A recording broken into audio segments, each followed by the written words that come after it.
إن الحمد لله نحمده ونستعينه ونستغفره ونعوذ بالله من شرور أنفسنا ومن سيئات أعمالنا من يهده الله فلا مضل له ومن يضلل فلا هادي له وأشهد أن لا إله إلا الله وحده لا شريك له وأشهد أن محمدا عبده ورسوله يا أيها الذين آمنوا اتقوا الله حق تقاته ولا تموتن إلا وأنتم مسلمون يا أيها الناس اتقوا ربكم الذي خلقكم من نفس واحدة وخلق منها زوجها وبث منهما رجالا كثيرا ونساء واتقوا الله الذي تساءلون به والأرحام إن الله كان عليكم رقيبا يا أيها الذين آمنوا اتقوا الله وقولوا قولا سديدا يصلح لكم أعمالكم ويغفر لكم ذنوبكم ومن يطع الله ورسوله فقد فاز فوزا عظيما أما بعد فإن خير الحديث كتاب الله وخير الهدي هدي محمد صلى الله عليه وسلم وشر الأمور محدثاتها فإن كل محدثة بدعة وكل بدعة ضلالة وكل ضلالة في النار اللهم صل على محمد وعلى آل محمد كما صليت على إبراهيم وعلى آل إبراهيم إنك حميد مجيد اللهم بارك على محمد وعلى آل محمد كما باركت على إبراهيم وعلى آل إبراهيم إنك حميد مجيد رب اشرح لي صدري ويسر لي أمري واحلل عقدة من لساني يفقهوا قولي رب زدني علما رب زدني فهما رب أعوذ بك من همزات الشياطين وأعوذ بك رب أن يحضرون سبحانك لا علم لنا إلا ما علمتنا إنك أنت العليم الحكيم أما بعد أعوذ بالله من الشيطان الرجيم بسم الله الرحمن الرحيم فإن آمنوا بمثل ما آمنتم به فقد اهتدوا وإن تولوا فإنما هم في شقاق فسيكفيكهم الله وهو السميع العليم حمد و ثنا تعریفات و تسبیحات خالق کائنات مالک ارض و سما اللہ ملک الکلام ذو الجلال والاکرام وحدہ لا شریک لہ علی کل شیء قدیر فعال لما یرید رب العالمین ارحم الراحمین احکم الحاکمین کے لیے جو کائنات کا اکیلا ہی خالق مالک حاجت روا و مشکل کشا ہے، درود و سلام امام الانبیاء امام المرسلین امام الاولین والآخرین سید الثقلین امام القبلتین جد الحسن والحسین رحمت للعالمین شفیع الموحدین جناب محمد رسول اللہ صلی اللہ علیہ وآلہ وسلم کی ذات گرامی پر اللہ تعالیٰ کی توفیق اور اس کے خاص فضل سے آپ نے گزشتہ کئی خطبات میں انفرادی طور پر صحابہ کرام رضوان اللہ علیہم اجمعین ان کے فضائل، ان کے نظریات اور ان کے عقائد سے آپ کو متعارف کرایا گیا قرآن و سنت کی روشنی میں۔ آج مجموعی طور پر معاشرے میں وہ معاملات جن پر اختلاف پایا جاتا ہے، صحابہ کرام رضوان اللہ علیہم اجمعین ان پر کیسے عمل کرتے تھے، انشاءاللہ مختصر وقت کے اندر آپ کے سامنے دلائل کی روشنی میں عرض کرنا چاہتا ہوں۔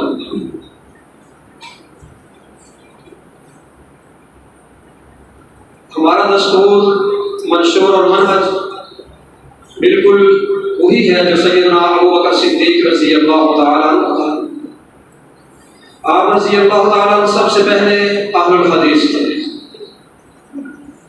کیونکہ آپ ہدایت اور کامیابی کے لیے قرآن اور حدیث کے علاوہ کسی اور چیز کی طرف رجوع نہیں کرتے تھے۔ وہ ہدایت کو تلاش کرنے کے لیے قرآن اور حدیث رسول اللہ صلی اللہ علیہ وسلم سے ہدایت اسی کو سمجھتے تھے۔ اور الحمدللہ آج ہمارا بوڑھا جوان بچہ ہر ایک کا نظریہ، موقف اور اس کا عقیدہ و ایمان یہی ہے کہ ہدایت اللہ نے وہ ہے جو رسول اللہ صلی اللہ علیہ وسلم پر نازل کی ہے۔ رسول اللہ صلی اللہ علیہ وسلم کی سنتیں، آپ کے طریقے، آپ کی سیرت، وہ ہدایت کے سرچشمے ہیں۔ بعض لوگ محض ضد اور حسد کی بنیاد پر ہماری مخالفت کرتے ہیں، جبکہ اللہ تعالیٰ نے ہدایت کے تمام اصولوں پر ہماری رہنمائی کی ہے۔ الحمدللہ علی ذالک۔ ہم بزرگوں کا حیا بھی کرتے ہیں، لیکن بزرگوں کی عقیدت کے نام پر ہم شرک نہیں کرتے، اور ہم تمام ائمہ کرام رضوان اللہ علیہ مجمعین کا احترام کرتے ہیں، لیکن دین کا امام امام اعظم محمد رسول اللہ صلی اللہ علیہ وسلم کو مانتے ہیں۔ اور اسی طرح ہم آل رسول، اہل بیت رسول رضوان اللہ علیہ مجمعین سے نہ صرف محبت کرتے ہیں بلکہ والہانہ عقیدت بھی رکھتے ہیں، لیکن ان کی شہادتوں کے افسانے سنا کر ہم ان کے خون سے تجارت نہیں کرتے۔ یاد رکھیے، ہم ہر ایک کو وہی مقام دیتے ہیں جو قرآن و حدیث نے انہیں دیا ہے۔ آج ایک سچی حقیقت آپ لوگوں کے سامنے واضح کرنا چاہتا ہوں۔ جماعت اہل حدیث کو اللہ نے دلائل کا غلبہ عطا فرمایا ہے۔ قرآن و حدیث کے اندر ہمارے موقف کے الحمدللہ کثیر دلائل موجود ہیں۔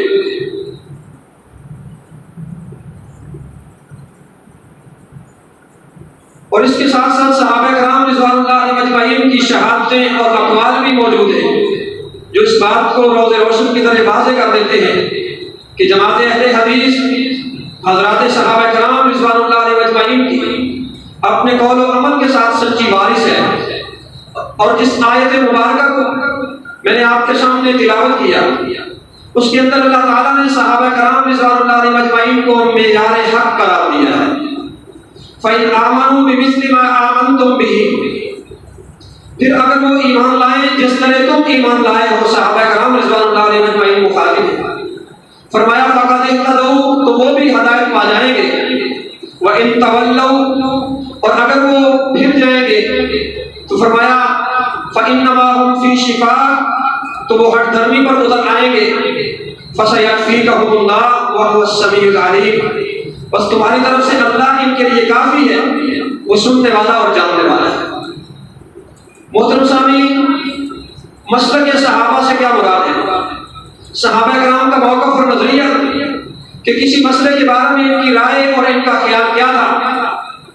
ہم اپنے تمام بنیادی عقائد اور فروعی اختلافات مسائل میں کتاب و سنت سے واضح دلائل رکھنے کے باوجود اتمام حجت اور بعض اہم مسائل پر صحابہ کرام رضوان اللہ علیہ مجمعین کے اقوال و افعال بطور تائید مزید بیان کرنا چاہتا ہوں، تاکہ مسئلہ واضح ہو جائے کہ جو مسلک کتاب و سنت کی حامل جماعت حضرات صحابہ کرام رضوان اللہ علیہ مجمعین کا تھا، آج اللہ کی ساری زمین پر وہی مسلک، وہی نظریہ اور وہی موقف اہل الحدیث کا موقف ہے۔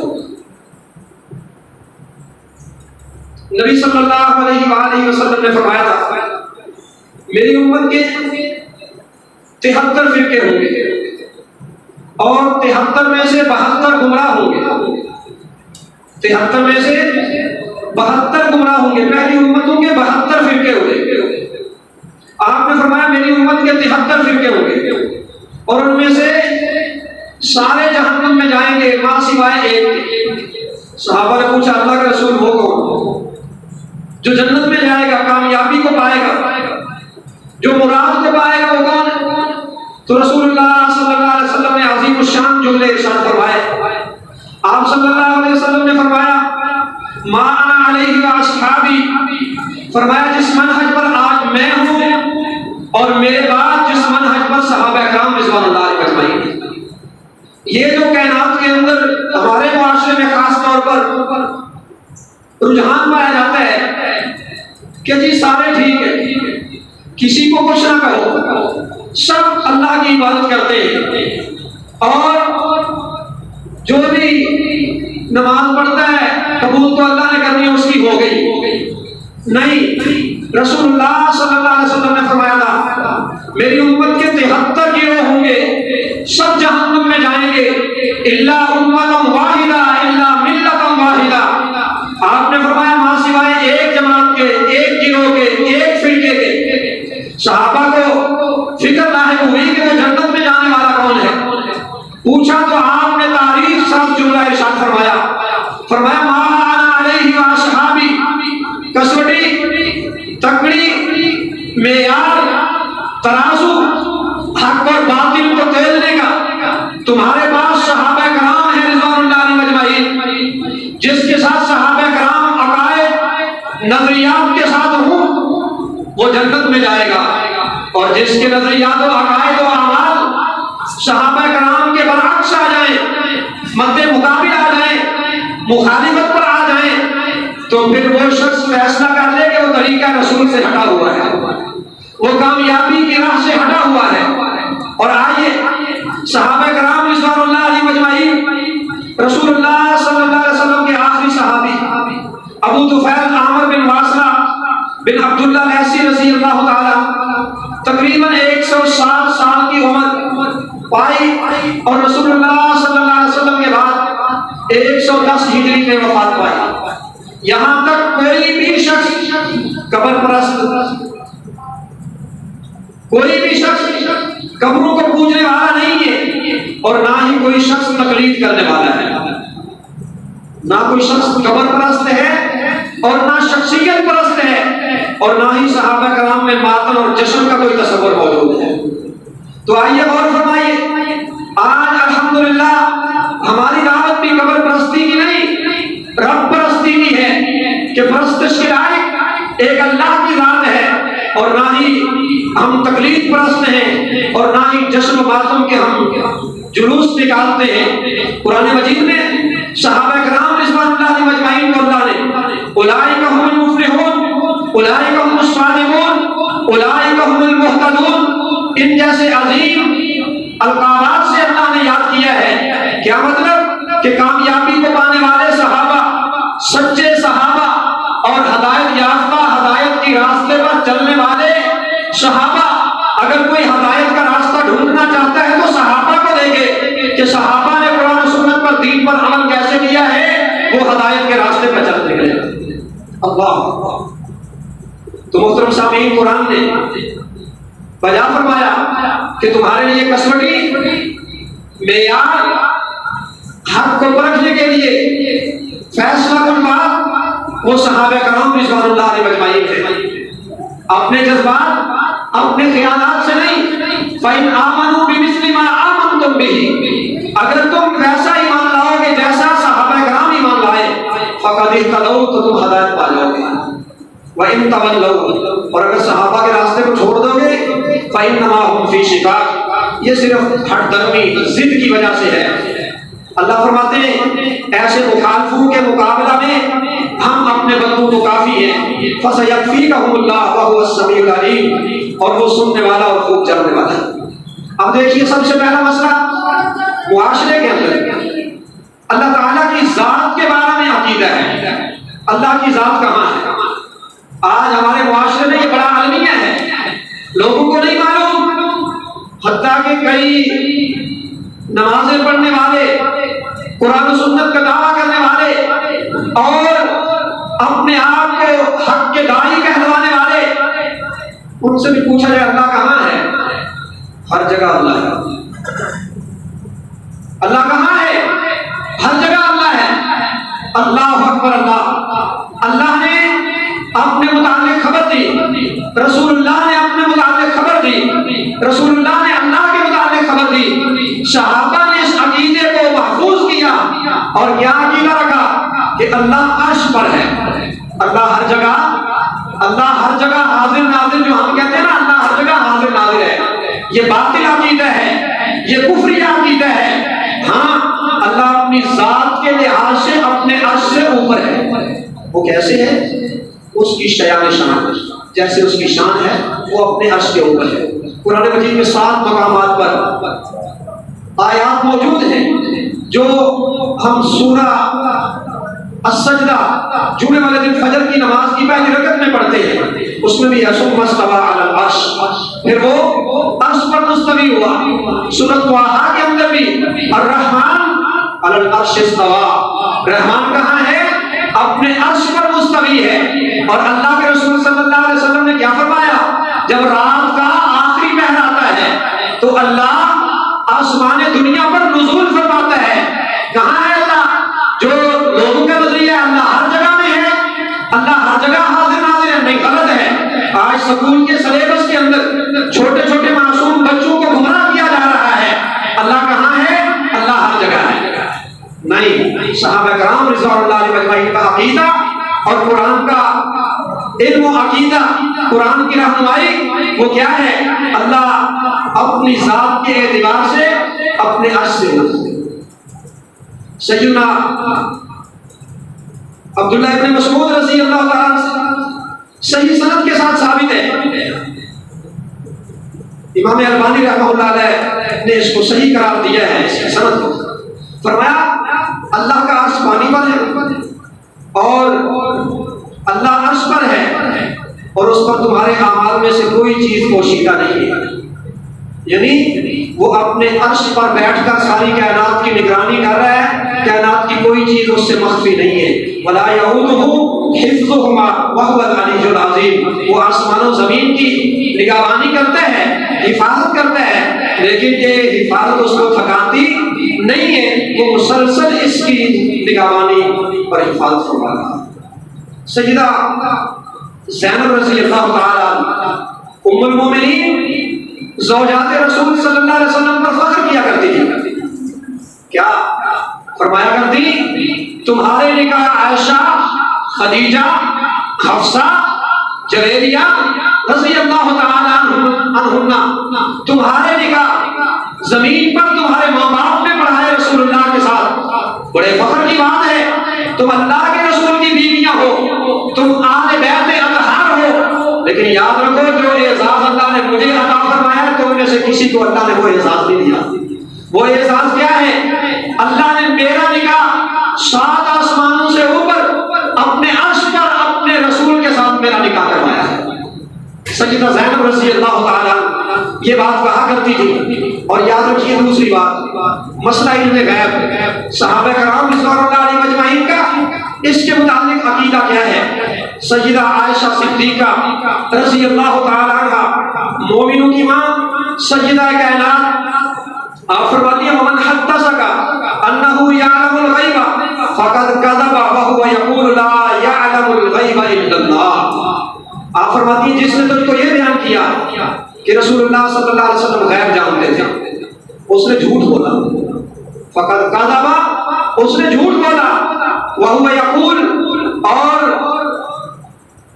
یہی وہ کہتے تھے، فرمایا لا یعلم الغیب الا اللہ، اللہ کے سوا کوئی غیب کو جاننے والا نہیں۔ اور غیب کے عقیدے سے یہ غیر اللہ سے مدد مانگنا یہیں سے شروع ہوتا ہے۔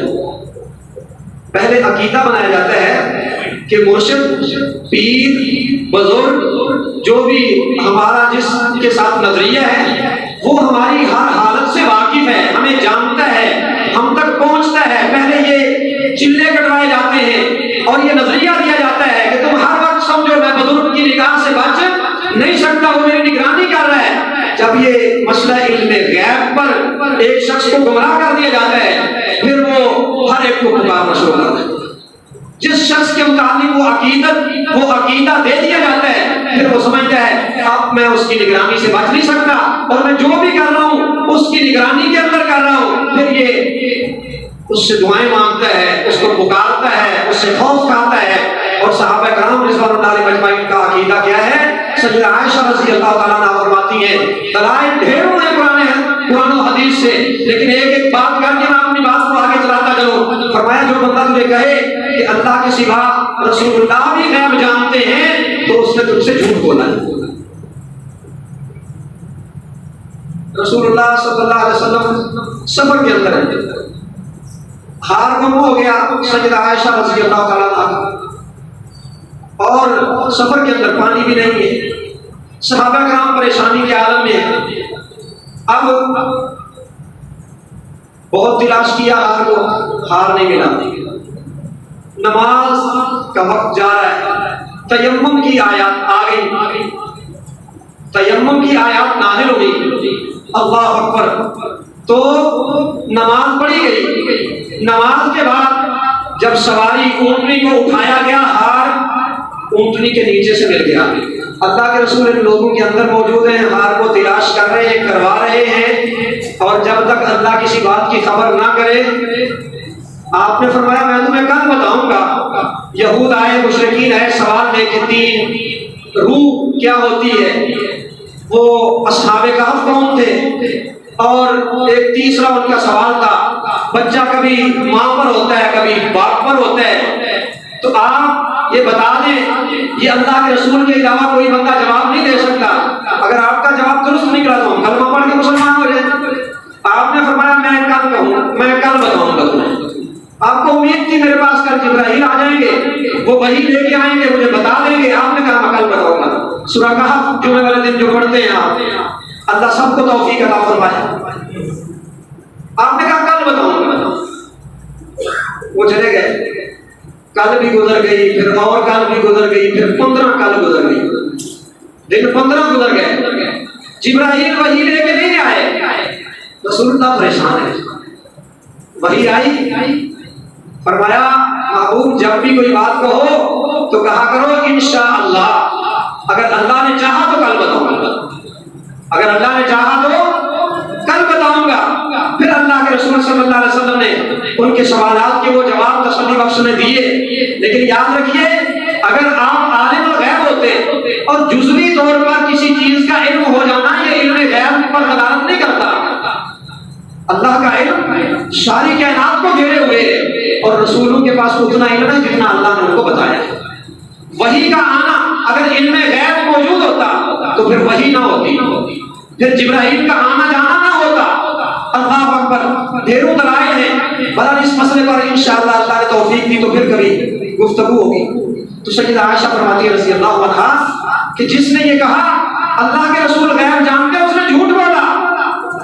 اور اب یہ ربیع الاول کا مہینہ شروع ہونے لگا، ہر مجلس میں، ہر میلاد میں، ہر جہاں بھی بیٹھیں گے، جہاں تذکرہ ہوگا وہاں علم غیب ضرور شامل کیا جائے گا، بیچ میں یہ عقیدہ شامل کیا جائے۔ اللہ کے رسول نے اپنے صحابہ کرام کو بھیجا، وہ لوگ دھوکہ دے کے لے گئے، 70 صحابہ کرام کو دھوکے کے ساتھ شہید کر دیا گیا۔ کیا یہ ساری جو آزمائشیں ہیں اگر آپ پر علم غیب واضح ہو تو یہ آزمائش کا پھر کیا معنی ہوگا؟ پھر آزمائش ختم نہیں ہو جاتی؟ اللہ اکبر۔ اور تیسری بات یاد رکھیں، قبر پرستی اور صحابہ کرام کا موقف کیا تھا۔ کسی صحابی نے مزار، خانقاہیں، آستانے، یہ شرک کے اڈے قائم نہیں کیے، بلکہ صحابہ کرام رضوان اللہ علیہم اجمعین، صحیح مسلم کتاب الجنائز، سیدنا علی المرتضیٰ رضی اللہ تعالیٰ عنہ نے ابو الحیاج اصلی انہیں بھیجا، جس کام پر مجھے اللہ کے رسول نے بھیجا تھا میں تمہیں اس کام پر بھیجتا ہوں، جاؤ جو تم دیکھو کہ بڑی تصویر، ہر بڑی تصویر کو مٹا دے اور ہر اونچی قبر کو برابر کر دے۔ 969 نمبر حدیث، فرمایا اللہ تدع تمثالا الا تمسته ولا قبرا مشرفا الا سویتہ، فرمایا ہر تصویر کو مٹا دے۔ آج قبروں کے اوپر کیا ہوتا ہے؟ بزرگوں کی تصویریں بنا کر وہ بیچی جاتی ہیں، تجارت ہوتی ہے تصویروں کی، پھر عمارتیں بنائی جاتی ہیں۔ تو سیدنا علی رضی اللہ عنہ نے اپنے نمائندے کی ڈیوٹی لگائی، جاؤ جا کے تصویروں کو مسخ کر دو اور پکی قبروں کو، اونچی قبروں کو توڑ کر برابر کر دو، کوئی قبر اونچی نہیں ہونی چاہیے۔ اللہ اکبر۔ سیدنا سعد بن ابی وقاص رضی اللہ عنہ نے اپنی بیماری کے ایام میں فرمایا تھا، جس بیماری میں ان کی وفات ہوئی، فرمایا تم میرے لیے لحد والی قبر تیار کرو اور مجھ پر کچی اینٹیں استعمال کرنا، جیسا کہ رسول اللہ صلی اللہ علیہ وسلم کے ساتھ کیا گیا۔ آج ہماری قبروں کے ساتھ کیا ہے؟ بعض قبرستان میں اب مجبوری کے طور پر باہر دیواروں پر پوسٹر لگا دیے گئے ہیں کہ یہاں پر پکی قبر بنانے کی اجازت نہیں ہے، لیکن وہ کیوں؟ دین سمجھ کر نہیں، وہ اپنی مجبوری کو سامنے رکھتے ہوئے۔ قبروں کی قیمت بڑھ گئی، قبروں کے ریٹ زیادہ ہو گئے، مردے دفن کرنے کے لیے جگہ باقی نہ رہی، اور اگر شریعت پر عمل کرتے رہتے، دین کو مذاق نہ بنایا ہوگا، اور سب کی قبریں ایسی ہوتی جیسے بقیع کے قبرستان کے اندر نظر آتا ہے، تو آج تک بقیع کے قبرستان میں، تمہارے قبرستانوں میں تو شاید کسی دن ناغہ ہو جاتا ہے، اور اکثر ناغہ ہو جاتا ہے، لیکن وہاں پہ کوئی دن ایسا نہیں جاتا جس دن، بلکہ ہر نماز کے بعد 2-3 میتیں، 2-4 میتیں وہاں پہ بقیع میں دفن ہونے والی ہوتی ہیں، لیکن ان کے پاس جگہ کی قلت، جگہ کی کمی، انہیں کسی بات پر پابندی لگانے کی ضرورت پیش نہ آئی، اس لیے کہ انہوں نے سچے دین پر عمل کیا، انہوں نے صحابہ کرام رضوان اللہ علیہم اجمعین کے طریقے کو نہ چھوڑا۔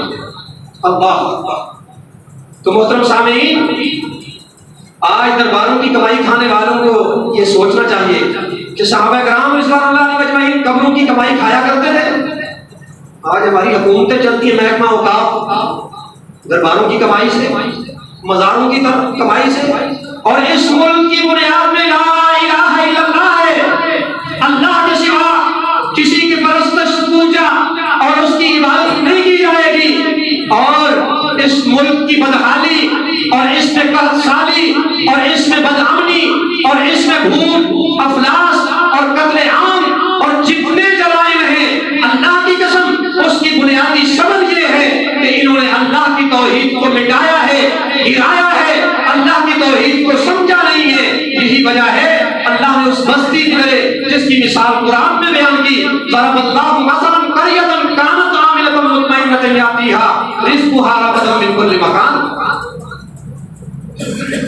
14واں پارہ 112 نمبر آیت سورہ نحل۔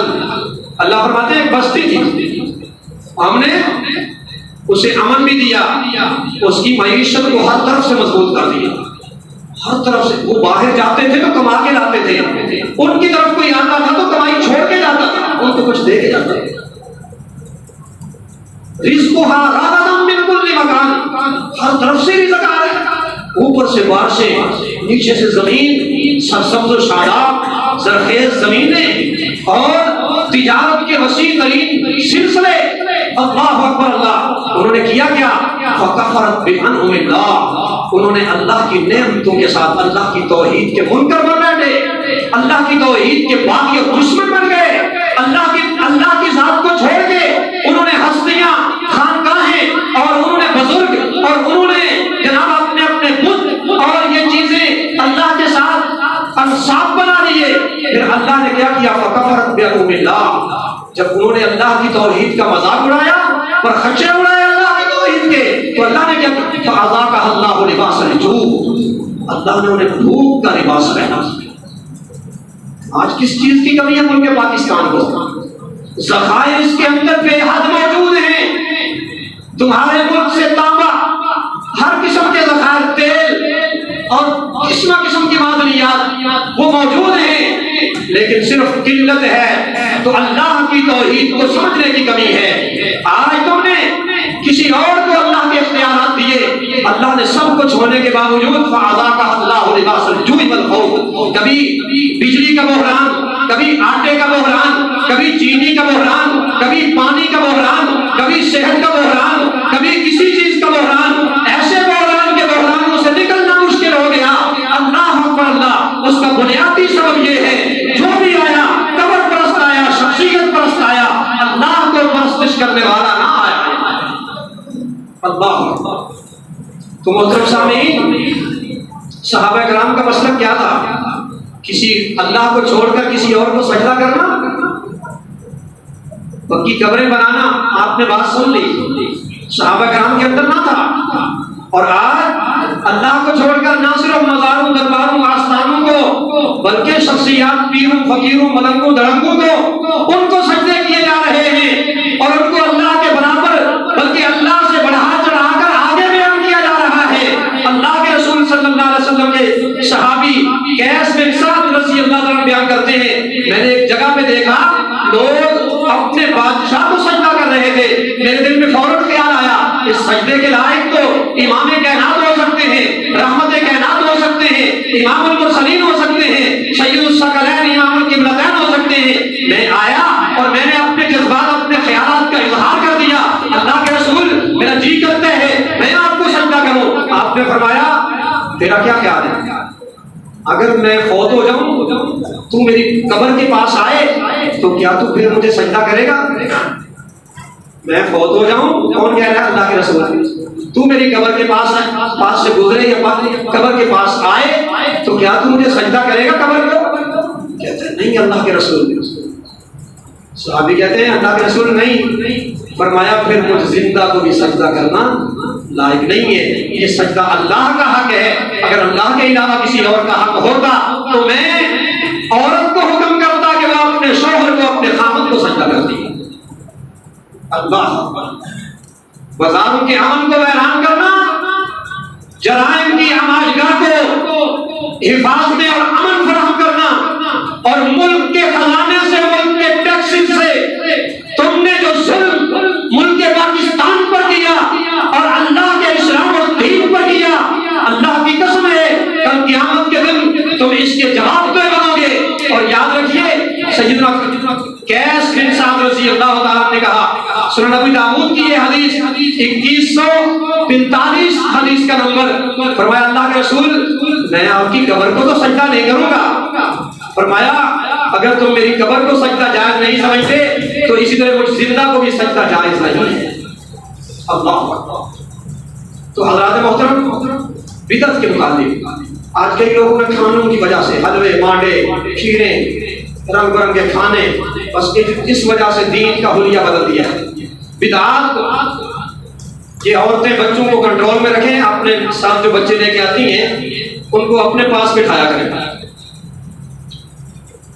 اور بدعت کرنے والا شخص دین میں بدترین مجرم ہے۔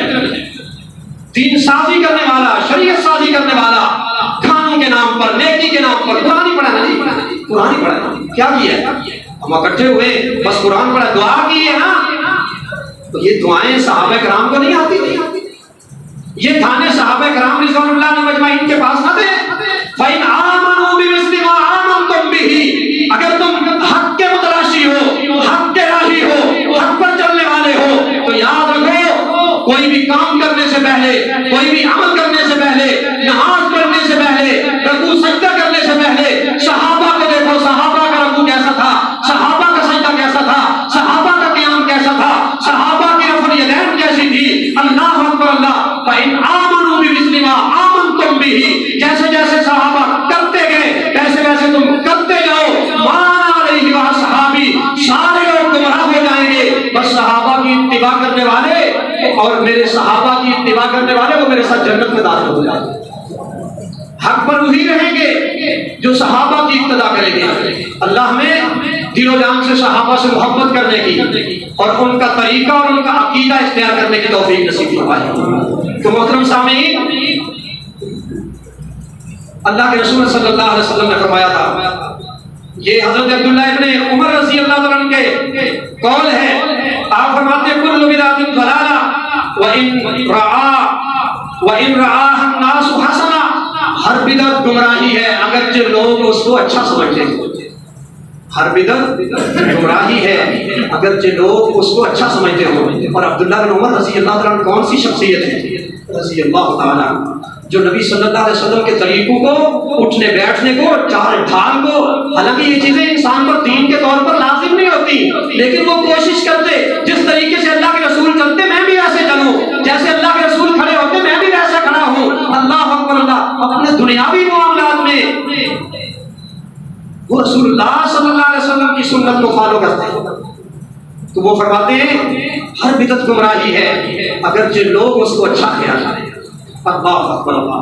تو میرے محترم بھائیوں، کوئی بھی صحابی تقلید کرنے والا نہ تھا۔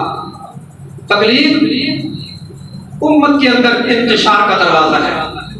یاد رکھیے، ہم 4 نہیں 12 اور 4 16 اور اس کے علاوہ بھی کوئی بھی امام ہے، ہم ہر امام کو مانتے ہیں، احترام کرتے ہیں، عقیدت کرتے ہیں ان سے، بلکہ ہماری تو تعلیم یہ ہے، اللہ کے رسول فرما گئے جس نے چھوٹے پر رحم نہ کیا اور بڑے کا ادب نہ کیا، چھوٹے پر رحم نہ کیا، بڑے کا ادب نہ کیا، اور ہمارے عالم کے حق کو پہچانا نہ، فلیس منا، وہ ہم میں سے نہیں ہے۔ ہمارے عالم کے حق کو پہچانا نہ، وہ ہم میں سے نہیں ہے۔ اللہ اللہ، یہ کیسے ہو سکتا ہے؟ لیکن تم کسی ایک کو مانتے ہو، اللہ کی فضل سے، اللہ کی توفیق سے ہم 12 4 16 اور ان کے علاوہ بھی جو بھی ایمان ہیں ہم ان سب کو مانتے ہیں، لیکن دین کا امام محمد رسول اللہ کو مانتے ہیں، معصوم رسول اللہ کو مانتے ہیں، جس سے غلطی نہ ہو سکے، جس کی نگرانی اللہ کرتا ہے وہ رسول اللہ ہے۔ ان کے علاوہ امام ابو حنیفہ سے بھی غلطی ہو سکتی ہے، شافعی، مالک، امام احمد بن حنبل اور دیگر تمام ائمہ سے، چھوٹے بڑے عالم اور عام آدمی سے غلطی ہو سکتی ہے۔ اگر اللہ نے غلطی سے محفوظ کسی کو بنایا ہے تو وہ پیغمبر کو بنایا ہے۔ یہ ہماری دعوت اللہ۔ تو یاد رکھیے، حضرت عبداللہ بن مسعود رضی اللہ تعالیٰ عنہ، جن کو احناف کے ہاں بڑا مقام و مرتبہ حاصل ہے، آپ فرماتے ہیں لا تقلدوا دینکم الرجال، فرمایا تم دین میں لوگوں کی تقلید نہ کرو، بس اگر تم انکار کرتے ہو تم مردوں کی کر لو، زندوں کی نہ کرو۔ مردوں سے کیا مطلب؟ ابو بکر رضی اللہ عنہ فوت ہو گئے، صحابہ کرام چلے گئے، امت کے اسلاف چلے گئے، امت کے اسلاف کو دیکھو، ان کی طرف چلے جاؤ۔ اللہ اکبر اللہ، تقلید نہ کرو۔ صحابہ کہتے ہیں اللہ اکبر، سیدنا معاذ بن جبل رضی اللہ تعالی عنہ سلطان العلماء ہیں، اور آپ کے علم و فضل اور تقوی و طہارت میں آپ اپنی مثال آپ تھے، اور وہ خوش نصیب ہیں جن کو امامت اور خلافت کے لیے خود رسول اللہ صلی اللہ علیہ وسلم نے پسند فرمایا تھا۔ آپ فرماتے ہیں رہا عالم کی غلطی کا مسئلہ، اگر وہ سیدھے راستے پر بھی ہو تو اپنے دین میں اس کی تقلید نہ کرو، اگر وہ سیدھے راستے پر بھی ہو تو اپنے دین میں اس کی تقلید نہ کرو۔ اللہ اکبر۔ تو محترم سامعین، صحابہ کرام رضوان اللہ علیہم اجمعین، اور تقلید کب شروع ہوئی؟ صحابہ کرام 110 ہجری تک اس دنیا میں رہے، اور تب تو امام صاحب جو پہلے امام کہے جاتے ہیں یہ پہلے امام تھے، وہ تو تب ابھی بچپن کی عمر میں جا رہے تھے، ابھی تو ان کا بچپنا تھا، پڑھنا، سیکھنا، سفر کرنا، پھر جا کے امام بننا۔ اللہ اکبر اللہ۔ تو محترم سامعین، اللہ فرماتے ہیں فَإِنْ آمَنُوا بِمِثْلِ مَا آمَنْتُمْ بِهِ فَقَدِ اهْتَدَوْا وَإِنْ تَوَلَّوْا فَإِنَّمَا هُمْ فِي شِقَاقٍ فَسَيَكْفِيكَهُمُ اللَّهُ وَهُوَ السَّمِيعُ الْعَلِيمُ۔ اگر تم ویسا ایمان لاؤ جیسے صحابہ کا ایمان تھا، صحابہ کے ایمان میں تقلید، قبر پرستی نہ تھی، مسئلہ علم غیب میں وہ اللہ کو عالم الغیب سمجھتے تھے۔ اور آئیے رسول اللہ صلی اللہ علیہ وسلم کا سایہ، رسول اللہ صلی اللہ علیہ وسلم کا سایہ۔ عام طور پر بعض نعت خواں بھی اپنے پیسے زیادہ بٹورنے کے لیے، فیسیں زیادہ بڑھانے کے لیے، اگر سایہ ہوتا رسول کا تو امتی کیسے رکھتا قدم زمین پر، ایسے کہ شعر انہوں نے جوڑے ہوئے اور بڑے ترنم کے ساتھ وہ پڑھے جاتے ہیں کہ اللہ نے رسول کا سایہ نہیں بنایا۔ اچھا، یہ 14ویں صدی میں آ کے اس کو خبر ہوئی ہے، یا وہ پاکیزہ ہستی سیدہ کائنات سیدہ زینب رضی اللہ تعالیٰ عنہ فرماتی ہیں اللہ کے رسول صلی اللہ علیہ وآلہ وسلم نے سیدہ صفیہ رضی اللہ تعالیٰ عنہ کے لیے، ان کا اونٹ بیمار ہو گیا سفر میں، میرے پاس 2 تھے، اللہ کے رسول نے فرمایا اس کو 1 اونٹ سواری کے لیے دے دیں۔ میں نے کہا میں آپ کی یہودیہ بیوی کو آپ میرے سے ناراض ہو گیا، 3 مہینے تک ناراض رہے، میرے پاس آئے نہیں۔ پھر ایک دن دوپہر کا وقت تھا، میں نے دیکھا یہ سایہ اللہ کے رسول کا ہے، سلسلہ صحیحہ کے اندر بھی حدیث موجود ہے اور گھر کی گواہی موجود ہے۔ تو پھر آج 1400 سال بعد ایک بندہ نظریہ پیش کر رہا ہے کہ اللہ کے رسول کا سایہ نہیں تھا، اور یہ عقل اور نقل دونوں کے خلاف ہے۔ اللہ کا قرآن کہتا ہے 14ویں پارے میں ہر ایک چیز کا سایہ اللہ کے سامنے سجدہ کرتا ہے، ہر شے کا سایہ اللہ کے سامنے سجدہ کرتا ہے۔ اللہ اور حلالہ ہمارے معاشرے میں جس نے صحابہ کو چھوڑا اس کی غیرت بھی گئی، اس کا دین بھی گیا، اس کی غیرت بھی گئی، اس کا دین بھی گیا۔ صحابہ حلالہ کو زنا سمجھتے تھے، اور صحابہ سیدنا عبداللہ بن عمر رضی اللہ عنہ کے پاس ایک شخص آیا اور اس نے آ کر کہا، حلالے کا تذکرہ کیا، تو آپ فرمانے لگے، فرمایا ہم رسول اللہ صلی اللہ علیہ وسلم کے زمانے میں اسے زنا شمار کیا کرتے تھے، اور آج حلالہ سینٹر اور متع سینٹر قائم ہے۔ لہذا صحابہ کرام رضوان اللہ علیہ مجمعین جرابوں پر مسح کیا کرتے تھے، جرابوں پر مسح صحابہ کرام کیا کرتے تھے، اور فقہ حنفی بھی اس کی قائل ہے، بعض خود ساختہ شرائط کے ساتھ۔ ایسے ہی عورتوں کا مسجد کے اندر جانا، صحابہ کرام رضوان اللہ علیہ مجمعین صحابیات مسجد میں جایا کرتے ہیں، اور میرے محترم بھائیوں اس کے ساتھ ساتھ صف بندی، ہماری صف بندی کے اندر بہت ساری غلطی ہے، کوتاہی ہے، کمی ہے۔ صحابہ کرام رضوان اللہ علیہ مجمعین کی صف بندی کیسے ہوتی تھی؟ کندھے کے ساتھ کندھا، گھٹنے کے ساتھ گھٹنا، اور ٹخنے کے ساتھ ٹخنا۔ صحابہ کرام، امام بخاری رحمہ اللہ علیہ نے صحابہ کرام کی صف بندی کو باب کے ساتھ قائم کیا ہے کہ صحابہ ایسے صف بندی کیا کرتے تھے۔ لہذا اللہ نے فرمایا اگر تم ایمان صحابہ جیسا ایمان لاؤ پھر تم حق پر ہو۔ نبی صلی اللہ علیہ وسلم نے فرمایا میری امت کے 73 فرقے ہوں گے، 73 ان میں سے ہر ایک جہنم میں جائے گا الا ملت واحدہ، ماں سوائے ایک کے۔ وہ صحابہ نے پوچھا ایک کون ہے؟ فرمایا جس پر میں اور میرے صحابہ ہیں۔ میں نے صحابہ کرام رضوان اللہ علیہ مجمعین کے چند ایک اختلافی مسائل جو آج معاشرے کے اندر موجود ہیں قرآن و سنت کی روشنی میں آپ کے سامنے رکھے۔ اللہ مجھے اور آپ سب کو بغیر کسی ضد اور حسد کے صحابہ کرام رضوان اللہ علیہ مجمعین کو آئیڈیل، نمونہ اور ان کو اتباع کرنے کی اللہ ہمیں توفیق نصیب فرمائے۔ آخر دعوانا الحمدللہ رب العالمین۔